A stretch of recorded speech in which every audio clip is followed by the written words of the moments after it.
नमस्कार दोस्तों।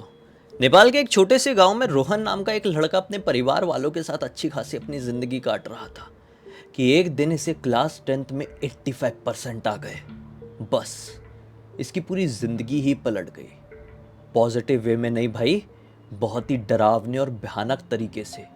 क्या कुछ हुआ इसकी ज़िंदगी में, क्यों मैं ऐसा बोल रहा हूँ, इस कहानी के थ्रू आपको समझ में आएगा। इस कहानी को, इस सच्ची घटना के ऊपर आधारित कहानी को बड़े ध्यान से सुनिएगा। खासकर ऐसे बच्चे जो हॉस्टल में रहते अपने घर बार वालों से दूर, उनके मन में दहशत बैठ जाएगी। दहशत बैठती है तो बैठने देना। ऐसी कोई गलती मत दोहराना जो इसने होशो हवास में कर दिया था। हाँ, तो मैं क्या बता रहा था, छोटे से गांव में अच्छा खासा रह रहा था। इसके परिवार वाले इसके परसेंटेज देखते हैं, अरे वाह हमारे लड़के के तो बहुत अच्छे परसेंट आए यार, इसको आगे की पढ़ाई के लिए काठमांडू भेज देते हैं। अब नेपाल का कितना प्रसिद्ध शहर है काठमांडू, सबको ही पता है। घर वाले भी गलत नहीं थे क्योंकि काठमांडू में अच्छे अच्छे जूनियर कॉलेजेस भाई। अब कंफ्यूज मत होना, 11th-12th को बहुत सारे लोग जूनियर कॉलेज भी बोलते हैं, कॉलेज भी बोलते हैं, स्कूल भी बोलते हैं। तो जो मुंह में आएगा मैं उस हिसाब से बोलूँगा। लेकिन आप ये याद रखना कि 11th-12th की पढ़ाई करने के लिए इसको काठमांडू भेजा जाने वाला था इसके परिवार के द्वारा। तो ठीक है भाई, काठमांडू भेज देते हैं ऐसा डिसाइड किए। और काठमांडू में अपने बैठे हुए रिश्तेदारों को रोहन के पिताजी ने फ़ोन लगाया। रिश्तेदार बोलते हाँ हाँ, यहाँ पे एक से कॉलेज है, हॉस्टल भी बढ़िया बढ़िया है, आप भेज दो रोहन को, कुछ दिन वो यहाँ पर रह लेगा। जब उसको अच्छा कॉलेज मिल जाएगा, हॉस्टल मिल जाएगा, तब वहाँ पे शिफ्ट कर जाएगा। तो अब रोहन के परिवार वाले भी खुश हो गए। यहाँ पे इसका बोरिया बिस्तर बांधे और सब कुछ सामान वामान लेकर इसको काठमांडू छोड़कर आ गए। अब काठमांडू रोहन अपने कुछ दिनों तक रिश्तेदार के घर पर रहा। फिर एक अच्छे से कॉलेज में इसका एडमिशन हो गया, अच्छे से जूनियर कॉलेज में इसका एडमिशन हो गया। और इसने एक प्राइवेट हॉस्टल के बारे में पता लगा लिया। ये हॉस्टल बहुत आलीशान, बहुत हाई फाई, बहुत बड़ा था। यहाँ पे लड़के लोग भी थोड़े हाई फाई टाइप के लग रहे थे। तो इसने यहीं पर एडमिशन ले लिया। आने वाले 2 साल तक यानी 11th-12th इसने डट कर यहाँ पर पढ़ाई किया, अच्छे से रहा, बहुत अच्छी अच्छी मेमोरीज इकट्ठी किया और क्लास 12th में बहुत अच्छे परसेंट भी बनाया। और अब सब कुछ लेके अपने घर पहुँच गया कि पापा देखो मेरी पढ़ाई कंप्लीट हो गई, अब आगे क्या, मैं आगे दूसरे देश जाऊँ आगे पढ़ाई करने के लिए। तो पिताजी बोलते नहीं बेटा देख, काठमांडू तू 2 साल तक रहा, बहुत अच्छा परफॉर्म किया, कोई परेशानी नहीं आई तेरी, अच्छी जुगाड़ अच्छी पहचान भी वहाँ पर बन चुकी है। तो तू अब अपनी इंजीनियरिंग की पढ़ाई भी काठमांडू से ही कर, हो सके तो उसी हॉस्टल में रहे जिस हॉस्टल में तू अभी तक रह रहा था। वहाँ पे क्या सब तेरे दोस्त यार भी बन गए होंगे ना। फिर जब तेरी इंजीनियरिंग की पढ़ाई कंप्लीट हो जाएगी तो चले जाना दूसरे देश, अच्छे परसेंट लेके अच्छे देश में कोई नौकरी करने के लिए।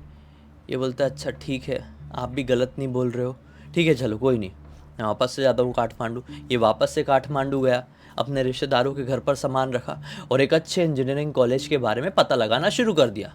और इसको मिल भी गया। जैसा मैंने आपको बताया, क्लास 12th में इसके अच्छे परसेंटेज आए थे तो इसको एक अच्छा इंजीनियरिंग कॉलेज मिल गया। अब कॉलेज मिल गया तो ये उसी हॉस्टल में जाए वापस कि यार इस हॉस्टल में फिर से कमरा मिल जाए तो मैं आगे के 4 साल भी यहीं पर रहूँगा।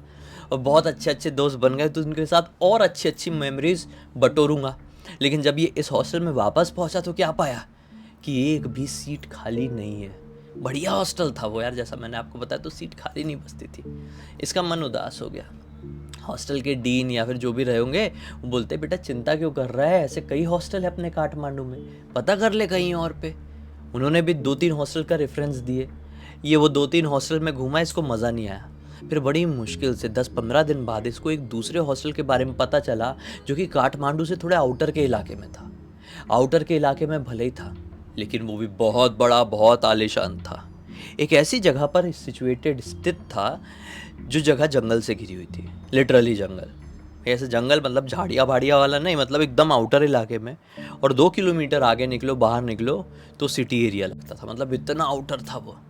इसने हॉस्टल देखा, सोचा यार हॉस्टल की वाइब तो अच्छी है, लोकेशन भी शांत है, पढ़ाई करने में कोई तकलीफ नहीं होगी, यहीं पर एडमिशन ले लेता हूँ। भाई ये पढ़ाई लिखाई के लिए बड़ा सीरियस आदमी था, इसको मौज मस्ती से कोई मतलब नहीं था।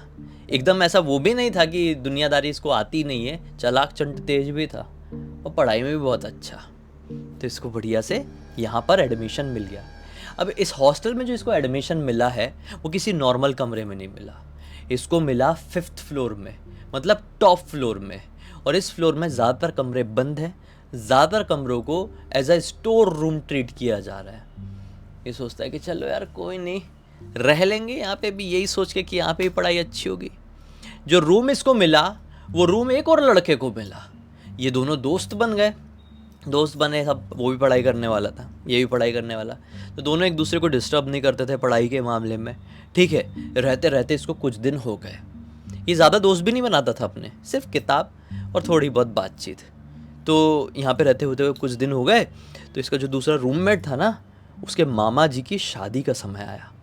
तो इसने अपने रूममेट को यानी रोहन को बोला, रूममेट ने रोहन को बोला कि भाई मैं अपने मामा की शादी के लिए जा रहा हूँ, 10-15 दिन में वापस आऊँगा, तो तू देखना ज़्यादा कोई ऐसा घबराहट वगैरह लगे, डर वर लगे अकेले में, तो किसी को, अपने 2-3 दोस्त तो बन ही गए हैं, उनको अपने रूम में बुला लेना, उनके साथ सोना। ये बोलता है, अरे अरे चिंता मत कर, मैं कोई बच्चा थोड़ी हूँ, तू जा बढ़िया से मामा जी की शादी को तू मस्त से एंजॉय कर। मैं भी आया होता लेकिन क्या बताऊँ, अभी इतने सारे प्रोजेक्ट मिले। हाँ बोलता है, समझता हूँ। तो रूममेट इसका शादी के लिए चले गया अपने मामा के। अब इस कमरे में कौन अकेला बचा? रोहन। टॉप फ्लोर में वैसे ही बहुत कम कमरे, 2-4 ही कमरे रहे होंगे, उनमें से एक कमरे में ये अकेला। और जो बाकी 2-3 कमरे वाले लड़के थे ना, वो तो बहुत, मतलब समझ लो 10 बजे ही सो जाया करते थे। वो ऐसे लड़के थे एकदम पढ़ाकू, मोटे मोटे चश्मे वाले, ऐसे वाले लड़के थे। बाकी सारे वो स्टोर रूम थे। अब इसके कमरे का हुलिया बताता हूँ, क्योंकि यहीं से हॉरर कहानी जो है अपनी, वो एक बहुत बड़ा ट्विस्ट लेगी। इसका कमरा कैसा था, जैसे ये कमरा है और इस तरफ अटैच्ड इसका वॉशरूम था। एक रात को 1:30 बजे के आसपास ये जो स्टडी लैंप होता है ना, वो जला के, कमरे की पूरी लाइट्स बंद है, बाथरूम की भी लाइट बंद है, स्टडी लैंप जला के पढ़ाई कर रहा है 1:30 बजे के आसपास। ये नॉर्मली पढ़ाई करता था, 3-3 बजे तक पढ़ाई करता था, फिर सो जाता था, फिर उठ के फिर कॉलेज जाता था। होते हैं वही कुछ लोग, हाँ। तो ये पढ़ाई कर रहा था 1:30 बजे के आसपास। अचानक से इसको लगी प्यास। ये पानी की बोतल की तरफ देखता है, पानी की बोतल खाली। बोला यार बाहर पानी लेने के लिए जाना पड़ेगा, अब कौन उठ के जाए। बाहर क्यों जाना पड़ेगा? कमरे में सारी सुविधा तो थी, लेकिन एक वाटर कूलर हर एक फ्लोर में कॉरिडोर के एंड में लगा हुआ था। तो इनके भी 5th फ्लोर के कॉरिडोर के एंड में वाटर कूलर लगा हुआ था। वहीं पे बच्चों को पानी की बोतल लेके जाना पड़ता था, पानी भरो अपने कमरे में लाकर रखो, ऐसा वाला सिस्टम था भाई। तो इसको ना थोड़ा आलस आ रहा था, क्योंकि पढ़ाई में कहीं तो भी अटका हुआ था और हल्की हल्की नींद भी आ रही थी, तो जाने का भी मन नहीं कर रहा था। 1:40 के आसपास इसको बाहर की तरफ से अजीब सी आवाज़ सुनाई देने लगी। वो आवाज़ कैसी कि सीढ़ियों में कोई बार बार ऊपर चढ़े, बार बार नीचे उतरे, ऊपर नीचे कोई करे। कदमों की आवाज़ बहुत क्लियर आ रही थी। जैसा मैंने आपको बताया, ये जो हॉस्टल है वो एकदम आउटर इलाके में है, तो थोड़ा भी कुछ होगा तो आवाज़ सुनाई देगी। इसके फ्लोर में तो वैसे ही कोई ज़्यादा बच्चे नहीं, जितने हैं वो भी बहुत पहले सो जाते थे, और 1:30 बजे तक तो सारी शांति हो जाती है। इसका जो कमरा है बिल्कुल सीढ़ियों के पास है, मतलब ये अपने कमरे का दरवाज़ा खोलेगा और थोड़ा सा ऐसा डायगनली सामने की तरफ देखेगा ना, तो इसको सीढ़ियाँ दिख जाएगी जो 4th फ्लोर की तरफ नीचे जाती थी। तो उसी सीढ़ियों में कोई बार बार चढ़ रहा है, बार बार उतर रहा है। इसका दरवाज़ा बंद, इसको आवाज़ आ रही थी। बोला कौन इतना ऊपर नीचे हो रहा है यार, चलो एक बार मैं उठ के देखता हूँ, पानी भी भर लूँगा बाहर से और देख भी लूँगा कौन इतनी मस्ती छा रही है, किसको क्या कर रहा है कौन। तो ऐसा करके ये उठा और दरवाज़ा खोला। जैसे ही बाहर निकला तो क्या पाया कि जो इतनी देर से ऊपर नीचे होने की आवाज़ सुनाई दे रही थी, कोई दौड़ दौड़ के चढ़ रहा था, उतर रहा था, वो रोक दिया है। अब चढ़ उतर नहीं रहा है। ये थोड़ा सा ऐसा होके भी देखा तो नीचे की तरफ कोई इसको दिखाई नहीं दिया।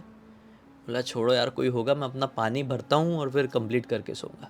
ये वाटर कूलर की तरफ इस तरफ चले गया, अपना पानी भर ही रहा था, चोर पानी भर रहा है नल से, कि इसको अचानक से ऐसा फील हुआ कि मेरे पीछे आके कोई खड़ा हुआ। तो इसको ऐसा लगा कि हो सकता है कोई पानी भरने के लिए कोई दूसरा लड़का आया होगा इसी फ्लोर का। ये पानी बंद करके जैसे ही पीछे पलट कर देखता है तो पीछे कोई नहीं। इसको अजीब सी घबराहट हुई, यार अब भी तो मेरे पीछे आकर कोई खड़ा हुआ है, ये कैसे हो सकता है कि मैं पलटा तो मुझे कोई दिखाई नहीं दे रहा है। हाँ छोड़ो। इतने में वो जो नल इसने प्रॉपरली बंद किया था वो चालू हो गया शुभ से। ये पलट कर देखा, साला मैं तो ये नल बंद किया था, ये चालू कैसे हो गया अपने आप। ये वापस इस नल को बंद किया और जैसे ही अपने कमरे में जाने के लिए पलटा है, तो ये पलटते से क्या देखता है कि मेरे कमरे से कोई बहुत तेजी से निकला और सीधे सीढ़ी के नीचे की तरफ गया। अब देखो, जहाँ पे ये वाटर कूलर में पानी भर रहा था वहाँ से एग्जैक्टली पलटेगा तो इसको अपने कमरे का दरवाज़ा दिखेगा, और इसके दरवाजे के सामने की तरफ ही वो सीढ़ियाँ नीचे जाने की, जैसा मैंने आपको बताया। तो जैसे ही नल बंद करके पलटा ना, कोई इसको बहुत तेज़ी से भागता हुआ दिखाई दिया नीचे की तरफ। बोला इसकी ऐसी तैसी कौन भाग के गया, मेरा कमरा खुला हुआ था यार, सामान वामान रखे हुए, पर्स रखे हुए, पैसे रखे हुए हैं, किसी ने कुछ ले हुए के नहीं भागा, मतलब इतनी देर से जो ऊपर नीचे हो रहा था उसने कुछ लेके तो नहीं भागा। ये जल्दी जल्दी जल्दी जल्दी अपने कमरे की तरफ गया और देखा कि स्टडी लैम्प चालू है, इसका पर्स भी वहीं पर रखा हुआ है, सब कुछ ठीक है, कोई कुछ लेके नहीं भागा। लेकिन कोई आया था कमरे में, इसने बहुत क्लियर देखा था कि कोई तुरंत भागा जैसे मैं पीछे पलटा तो। खैर छोड़ो, एक बार लाइट ऑन करता हूँ और देखता हूँ कि सब कुछ ठीक है कि नहीं कमरे में। अभी लाइट ऑन करने की कोशिश करने लगा।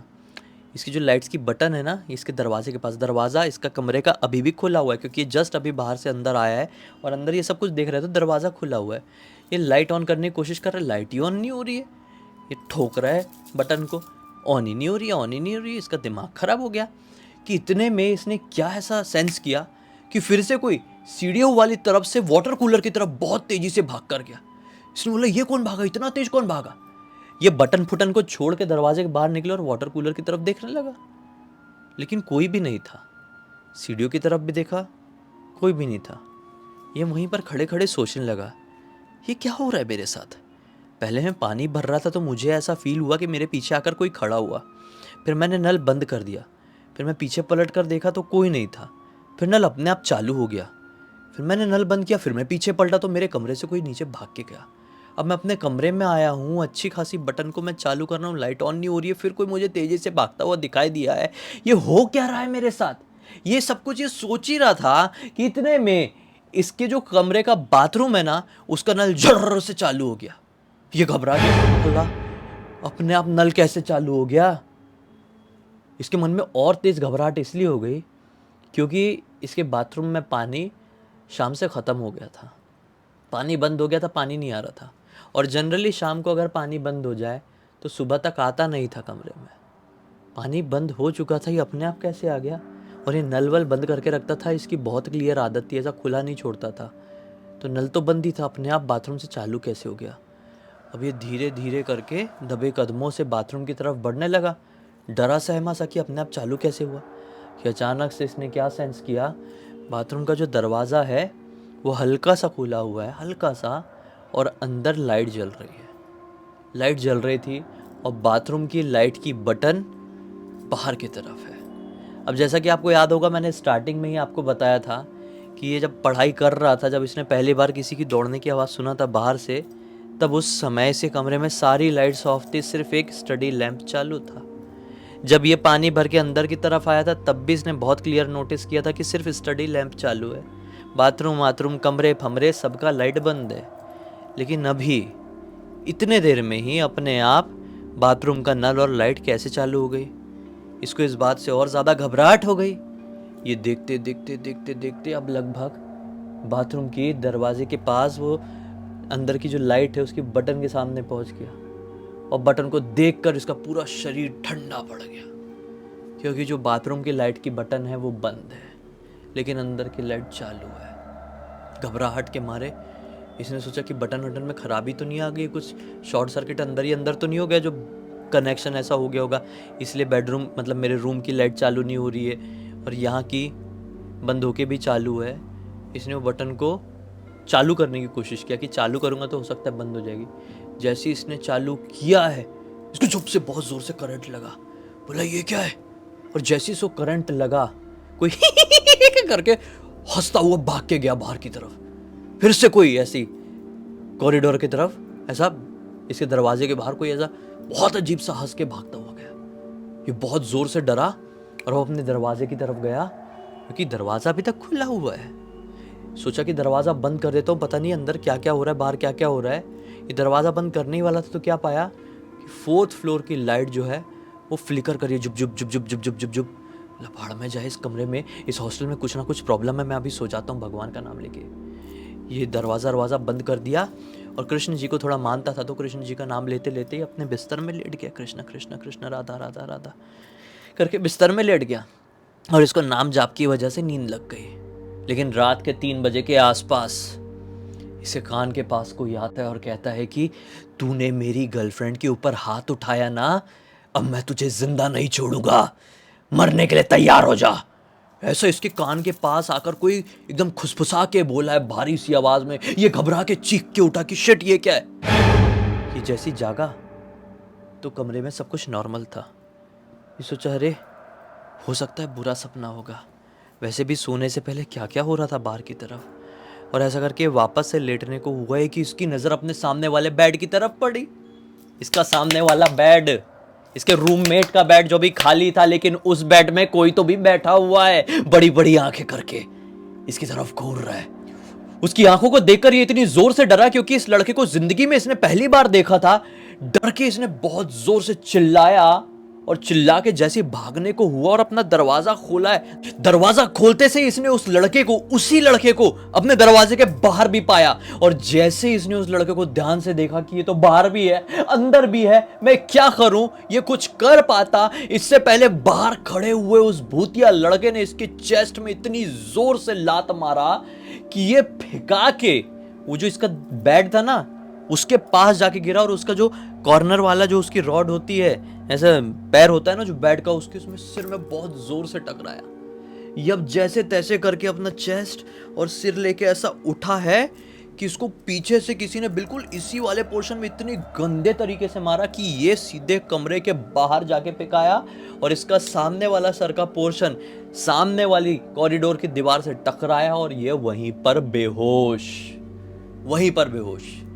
इतनी भयंकर वाली चोट थी कि इसका एडमिट हुआ, मतलब काठमांडू में एक बड़े हॉस्पिटल में हुआ, लेकिन फिर हॉस्पिटल से इसको उस हॉस्पिटल से रेफ़र कर दिया गया कि इसको दिल्ली लेके जाओ। उसको दिल्ली लाया गया। वो यहाँ पर 4 महीने तक एडमिट रहा। अंदरूनी चोट आ गई थी बड़ी भयंकर वाली, बिल्कुल मरते मरते डॉक्टर ने जवाब दे दिए थे कि ये नहीं बच पाएगा, लेकिन ये बड़ी मुश्किल से बचा। 4 महीने बाद जब ये रिकवर किया, ठीक हुआ, तो घर पर आकर इसने अपने घर वालों को सारी बात बताया, अपने दोस्तों को सब कुछ बताया, लेकिन किसी ने भी इसकी बातों के ऊपर ट्रस्ट नहीं किया। सभी ने बोले कि तूने किसी से लफड़ा कर लिया होगा या फिर जलन के चक्कर में तेरे कमरे में आके किसी ने तुझे पीटा, तुझे समझ में नहीं आ पा रहा है, तू उसको भूत भूत समझ रहा है। लेकिन इसके घर वालों ने, इसकी मम्मी पापा ने इसकी बातों को समझे। इसने जब सब कुछ बताया तो उसकी बात को समझते हुए उसको वृंदावन लेकर आए। वृंदावन में बाके बिहारी जी के, राधा रमन जी के सबके दर्शन करवाए, प्रेमानंद बाबा के दर्शन करवाए हैं। और वहाँ से जब ये लौटा तो इसकी ज़िंदगी में थोड़ी पॉजिटिविटी सी लगी, लेकिन बहुत कुछ खो गया, बहुत कुछ बर्बाद हो गया। काफ़ी समय बाद जब इसने अपने उस हॉस्टल के दोस्तों से बात किया, कुछ सीनियर लड़के जो यहाँ पर रहे होंगे पहले से उसी हॉस्टल में, तो उन लोगों ने बताया कि भाई इस हॉस्टल में उस कमरे में एक लड़का रहा करता था जिसने अपनी गर्लफ्रेंड के चक्कर में खुद को ख़त्म कर दिया था। शायद पॉसिबिलिटी है, जैसा तो किस्सा बता रहा है, कि उसी लड़के की आत्मा आई होगी और तुझे ऐसे तरीके से परेशान की होगी। इसने कसम खा लिया कि आज के बाद से ज़िंदगी में कभी मौका पड़ेगा तो ऐसे हॉस्टल में रहने के लिए नहीं जाऊंगा, किसी पीजी में रह लूँगा, या फिर कभी ऐसा मौका पड़ भी गया तो अकेला फंसूंगा ही नहीं मैं कहीं पे, किसी घर चले जाऊंगा। इस पूरी घटना की जानकारी मुझे रोहन ने इंस्टाग्राम पर लिख कर भेजा। मैंने सोचा पूरी दुनिया को सुनाऊं, उन लोगों को बहुत बड़ी सीख मिलेगी जो हॉस्टल में रहते हैं, अनजानी जगहों पर जाकर सेटल्ड हो जाते हैं। संभल कर रहना, किसी के भी साथ कुछ भी हो सकता है, भगवान के ऊपर विश्वास बनाए रखना बस।